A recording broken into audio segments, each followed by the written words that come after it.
కొండారెడ్డిపల్లి రేవంత్ రెడ్డి సొంత ఊరు.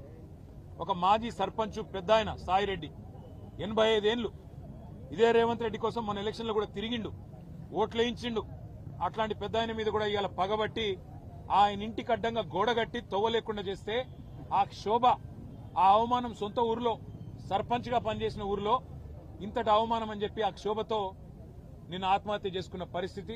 ఇవాళకి కూడా కల్వకుర్తిలో ఆయన భౌతిక కాయం ఇంకా అట్లే ఉంది. నియంతల పాలనలో, దుర్మార్గుల పాలనలోనే ఇట్లాంటి ఆంక్షలు చూస్తాం. ఇండ్ల కడ్డంగా గోడలు కట్టే పరిస్థితి ఎక్కడన్నా ఇదివరకు ఉండేనా? మేం లేదా ప్రభుత్వంలో 10 ఏళ్లు ఎన్నడన్నా ఇట్లాంటి వార్తలు విన్నారా?